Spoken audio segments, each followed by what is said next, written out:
12,000 years ago, in a sanctuary buried beneath the sands of time, archaeologists uncovered something truly haunting. Stone faces carved with tears streaming down their cheeks. These weren't images of kings, great warriors, or gods of victory. These were gods of sorrow. In a world gripped by the end of the Ice Age, where everything familiar was dying, humanity seemed to discover something sacred in the power to mourn.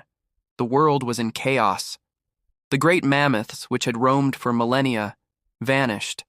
Rivers changed their course, and the melting glaciers left hunger in their wake. Amid this massive upheaval, our ancestors gathered in places like Göbekli Tepe in modern-day Turkey. They erected vast circles of stone, not for shelter or defense, but for something far deeper.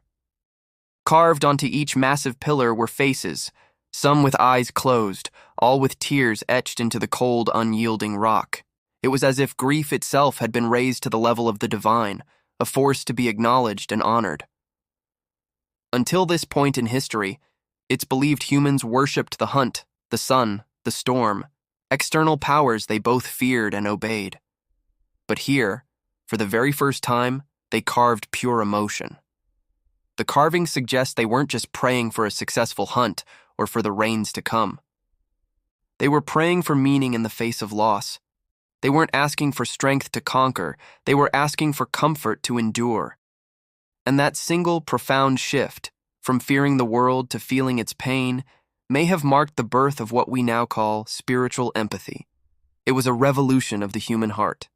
Just try to imagine it for a moment. Picture a mother who lost her child to the unforgiving cold, a hunter who ventured out for food and never returned, an entire tribe gathering together in the profound silence of those towering stones. When words were not enough, when gestures failed to convey the depth of their despair, they took their tools and carved their grief into the rock itself, so it would never fade, never be forgotten. In that creative, communal act, sorrow became sacred. They weren't just remembering the dead, they were making a solemn promise, to the universe and to each other, that they would never forget the ones they had lost. From those tears of stone, a new kind of humanity began to emerge, one that understood that shared pain could unite people more powerfully than shared triumph. They learned that to weep was not a sign of weakness, but a profound act of connection to one another.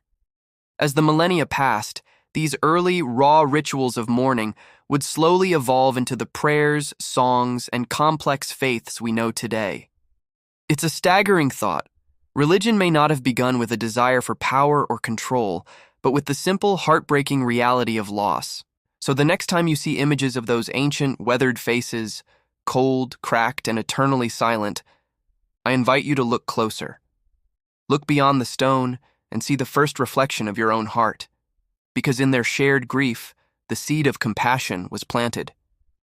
In their collective sorrow, the first spark of the divine may have ignited, and maybe, just maybe, every single prayer that has ever been spoken since, in every language, in every corner of the world, was born from the echo of those first tears in the stone. Thank you so much for watching. If this story moved you, please consider liking the video and subscribing to our channel for more journeys into the heart of history. We'll see you next time.